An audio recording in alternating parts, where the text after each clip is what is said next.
এ ICC ICC বাবুরা, তোমরা কি রকম অবস্থা কদিনই, তোমরা তো সুযোগ বুঝে তোমাদের ভালো ভালো দলকে সুন্দরভাবে সুন্দর গ্রুপে গ্রুপে সাজাই দিয়েছে, কিন্তু বাংলাদেশ, এই বাংলাদেশের সাথে কি জন্য এত ষড়যন্ত্র করা লাগবে বলো তো একটু? এই বাংলাদেশ দলে কি জন্য এই ইংল্যান্ডকে রাখা লাগবে? বাংলাদেশের যে গ্রুপে রয়েছে আইসিসি টি-20 ওয়ার্ল্ড কাপের, সেই জায়গায় কি জন্য ওয়েস্ট ইন্ডিজকে রাখা লাগবে? তিনটে দল শক্তিশালী রাখা লাগবে, বাকি দেখলে গ্রুপ আছে প্রত্যেকটা। দেখো এই যে ভারত আর পাকিস্তান যে গ্রুপে এ আছে, এদের বাকি তিনটা দল কিরকম, একদম লিস্টি মারা।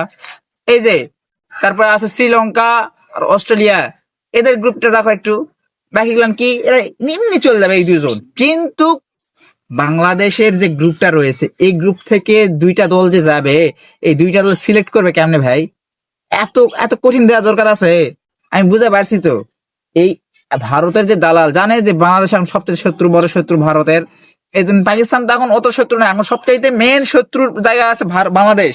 কারণ আমরাও জানি আমাদের সবচাইতে বড় শত্রু হচ্ছে পাকিস্তান নয়, ভারত।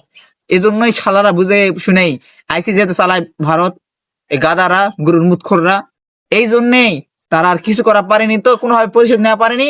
বাংলাদেশকে এমন একটা গ্রুপে রাখছে, কঠিন পর্যায়ে কঠিন ভাবে খেলে তারপরে তারা গ্রুপটা টপ করবে। তারপরে চিন্তা করিস না বাপ, বাংলাদেশে যারাই আছে আমাদের দোয়া আসতো, সমস্যা নাই। আমরা এই ইংল্যান্ড, এই ওয়েস্ট ইন্ডিজ, এদেরকে হারাই হলেও কি গ্রুপ থেকে আমরা সুপার 4-এ যাব, অথবা সুপার 8-এ যাব, চিন্তা করিস নালে।